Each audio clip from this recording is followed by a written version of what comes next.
Good morning, party people. There are actually clear skies out there. It's probably going to be a beautiful day. Now, looking at my schedule, this will probably be the last day that I will be in the Seattle area. Tomorrow, headed to the Portland area. So I got to go check on somebody that's doing a cylinder head this morning. I got to go do this light on this S70. The light lens is cracked. And then I'm going to go see if I could get this transmission to quit leaking on this 240. The pan was removed, not going on quite right, leaking. I got a replacement if I need to. So tomorrow I should be headed to the Portland area. If you are in the Portland area within an hour's drive and you want to connect, let me know. I have a few people already in that area. I will send you guys messages first thing in the morning to confirm that you're in that area and on my schedule. So if you do not get a message from me by noon tomorrow and you're in the Portland area within an hour's drive, let me know so that we can get you on the schedule and help you if you need help. So yesterday I did a heater control valve on a 240. Man, I had a hard time following those instructions. Very frustrating. I even looked at the instructions online. Took me 4.5 hours to do that thing. Now, second time around, I don't know, maybe 2.5 hours. But it is a little bit difficult breaking old hoses loose from lines they're connected with and limited space, laying on your back, on your head, dealing with coolant. It's not fun, but it is doable. And if you need a heater control valve, you got to do it or you got to bypass it. So we got that one done, and hopefully we'll have some success getting some stuff done today. Oh, I also need to check on a guy that's car's consuming oil. Maybe he needs to rebuild a cylinder head. So I'll go down into Tacoma tomorrow. So if you're in Seattle, Tacoma, Olympia, and you would like to see me before I leave the area, call or text. That's the number. Hope you enjoyed today's clips. Welcome to Hanging Out with Robert, that's me. This video contains things that I encountered throughout the day. If for some reason I complete a task and you would like to see the details, you could click on the link in the description area below. This video also contains tips and tricks that I learned throughout the years. I plan on leaving this video accessible for about 30 days. After that, you can view it through my Patreon account. Thank you very much for watching. Kicking off the day after posting my video. Gotta keep this heart moving, getting my walk in. Unfortunately, instead of getting nice fresh air, I'm getting treadmill time. I wonder if treadmill time is equivalent to rack time for a car. Anyway, I get this done, get me some breakfast, hit the shower, and hit the streets. Get back up to that 850 and that 240. Get some work done today. It's gonna be chilly. So I'm doing this evaporator job, and it would be nice if I could service the AC system after I did this evaporator job. However, I just found out that the lovely tree huggers here in Washington State has outlawed the amateur use of AC R134A servicing. Can't get the servicing equipment. You have to go through a certified licensed professional to get your AC system service. Who knew that? Did you people in Washington know that? Just a note, you may want to be aware when you need your AC system serviced.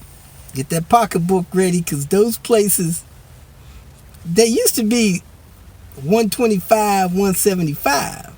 But now that you can't do it yourself, that gives them more power. I bet they add 60-70% on that. You're going to be paying $225 to get your AC service now on. So get your leaks fixed. You can't be dumping that stuff into the atmosphere. That's probably caused this thing that we're going through, this pandemic. You know, you guys messing with this AC stuff.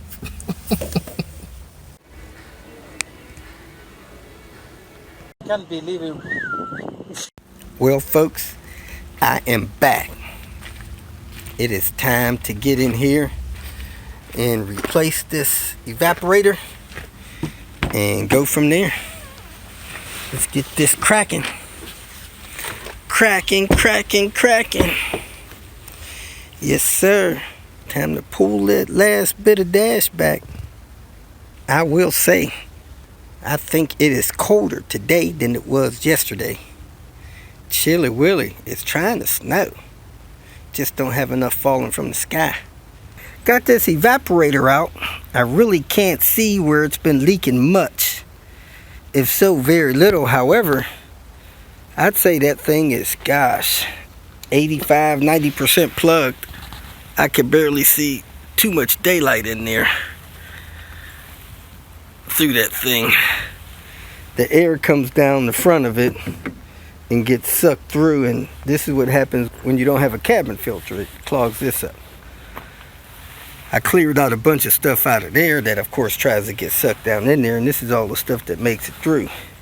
Here's the one that we purchased. As you can see, it's nice and clear.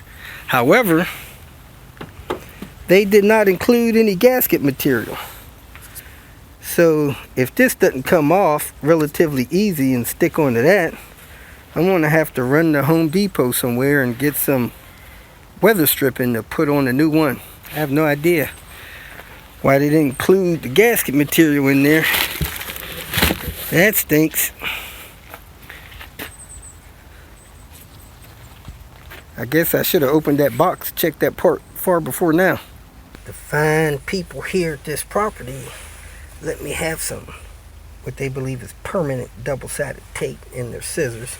I'm putting some around here to stick on that thing so I can install it. Saves me a trip to the store. Thank you. Looks like that's going to hold this in place while I get it installed. Let me move on that. Third hardest part of the job right there, getting that gasket in there. So let's go ahead, plug this in, and start putting this car back together.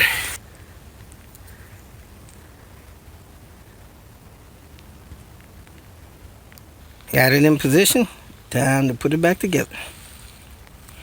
Now for what has proven to be one of the most difficult tasks of this job. I put my 6-inch extension in this small hole. Tried to align it to where the pipe is slanted. Hopefully that will allow that to go in smoothly. Clean the seal off. I'm going to spray it with WD-40. It'd be best to use Pang oil, but I got to lubricate it with something. And this stuff here is nasty.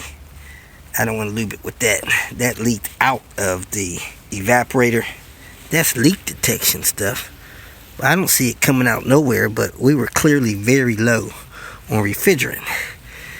Hopefully there's not a hole in a condenser or something somewhere, but I'll get it serviced tomorrow and we'll try to figure out if it has some other leak other than this evaporator, even though I didn't see clear evidence of the evaporator leaking. So I'm going to wipe that large one off, and then I'm going to spray them with WD-40. Then I'm going to try to plug them in. This can be a bear, but if they're lined up perfect, it should go in without giving you a seizure.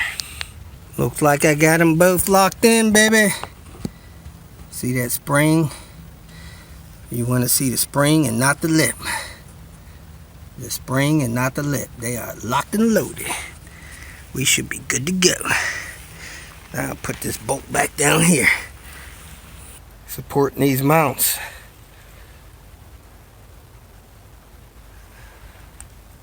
Rob said he never heard of these mounts breaking. I think he's pulling my leg, but I'm going to support these good mounts anyway. Be ashamed to put this back together in a year or two down the road.